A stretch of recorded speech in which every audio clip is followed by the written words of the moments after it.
തിരുവനന്തപുരം പേരൂർക്കടയിലെ വ്യാജമോഷണ കേസിൽ പോലീസിന് ഗുരുതര വീഴ്ച. ബിന്ദുവിനെതിരായ കേസ് പോലീസ് കെട്ടിച്ചമച്ചതാണെന്ന് അന്വേഷണ റിപ്പോർട്ട്.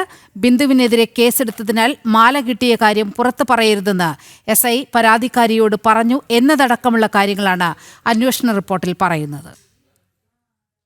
പോലീസിനെതിരായ ഗുരുതര കണ്ടെത്തലുകളാണ് അന്വേഷണ സംഘത്തിന്റെ റിപ്പോർട്ടിൽ പറയുന്നത്. വീഴ്ച മറച്ചുവെക്കുവാൻ പേരൂർക്കട പോലീസ് നടത്തിയ നാടകമാണ് ബിന്ദുവിനെതിരായ കേസെന്നും പ്രത്യേക അന്വേഷണ സംഘം കണ്ടെത്തി. സ്വർണ്ണമാല ശോഭയുടെ അടിയിൽ നിന്നും കിട്ടിയ വിവരം പരാതിക്കാരി വീട്ടുടമസ്ഥ ഓമന ഡാനിയലും മകൾ നിധി ഡാനിയലും SI പ്രസാദിനോട് പറഞ്ഞിരുന്നു. കേസ് രജിസ്റ്റർ ചെയ്തതിനാൽ മാല കിട്ടിയ കാര്യം പുറത്തു പറയരുതെന്ന് SI പറഞ്ഞു. ചവർക്കൂനിൽ നിന്നും കിട്ടിയതാണെന്ന് പറയാൻ SI ആവശ്യപ്പെടുകയും ചെയ്തു. ഇതിനുശേഷമാണ് ഓമന ഡാനിയൽ മൊഴി നൽകിയത്. തുടർന്ന് കേസില്ല എന്ന് എഴുതി വാങ്ങിക്കുകയും ചെയ്തു. ഒരു ഗ്രേഡ് SI എഴുതി തന്ന മൊഴിയിൽ ഒപ്പിടുക മാത്രമാണ് ചെയ്തതെന്നും ഓമന ഡാനിയലിന്റെ മകൾ നിധി ഡാനിയൽ പറഞ്ഞു. ഗ്രേഡ് SI എഡ്വിനാണ് മൊഴി എഴുതി തയ്യാറാക്കിയതെന്നും അന്വേഷണ റിപ്പോർട്ടിലുണ്ട്.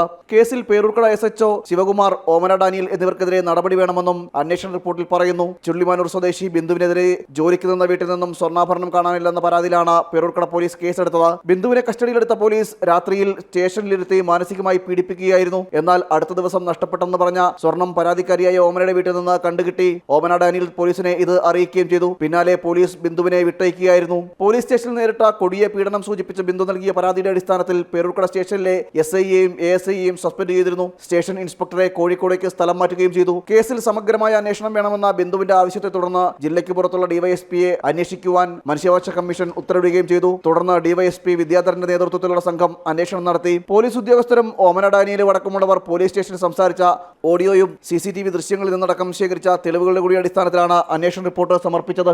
ജനം, തിരുവനന്തപുരം.